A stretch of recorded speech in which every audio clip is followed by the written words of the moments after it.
Dimanche 28 juin 2020, abstention record au deuxième tour des élections municipales. Pourtant, le maire bénéficie d'un traitement de faveur comparé à ses homologues politiques de la part des Français. Il demeure l'élu le plus populaire, et ce particulièrement dans les petites communes et à la campagne. Se présenter sur une liste pour les municipales ne figure pas vraiment dans les projets des Français. Seuls 17% de nos concitoyens affirment avoir envie de le faire ou avoir déjà franchi le pas, un attrait plus fort tout de même chez la gente masculine, les catégories socio-professionnelles dites supérieures et les plus diplômés. La grande majorité des Français n'est pas tentée par l'expérience de la politique locale. D'ailleurs, notre sondage sur le métier idéal des Français publié en janvier le montrait clairement.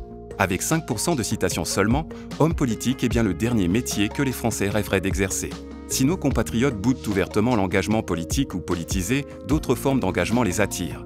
Une majorité de Français manifestent par exemple leur appétence pour l'engagement dans la vie associative et un Français sur deux affirme avoir envie de s'engager dans un métier au service des autres ou est déjà engagé dans cette voie. Questionnés sur les groupes de population sur lesquels ils estiment pouvoir compter, près des 3/4 de la population affirment que l'on peut compter sur les associations. Un résultat tout à fait remarquable qui place les associations sur le podium des personnes et groupes perçus comme fiables aux yeux des Français.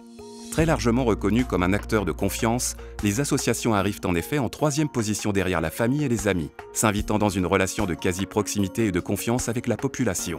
En revanche, 3 Français sur 4 affirment qu'on ne peut pas compter sur l'État.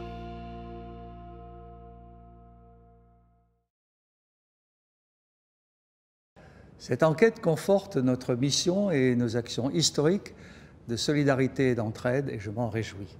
En effet, comme vous le savez, la Société des membres de la Légion d'honneur anime discrètement et quotidiennement, depuis presque 100 ans, cette communauté des décorés de la Légion d'honneur qui ont à cœur de soutenir les plus fragiles, d'encourager et de multiplier les initiatives solidaires et citoyennes, de transmettre aux plus jeunes les enseignements de notre histoire et de faire rayonner les valeurs de notre pays.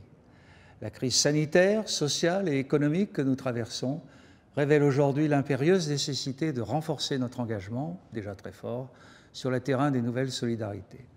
J'en retire en premier lieu la conviction profonde que notre projet associatif tourné vers l'avenir, la jeunesse et le lien intergénérationnel est plus que jamais au cœur du défi sociétal et qu'il prend dans ce nouveau contexte davantage de sens, de souffle et d'épaisseur.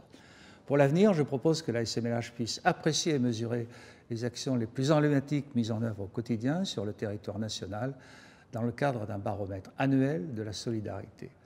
Retrouvons-nous alors dans un an, à l'occasion du centenaire de la SMLH, pour en dévoiler les tendances et les évolutions.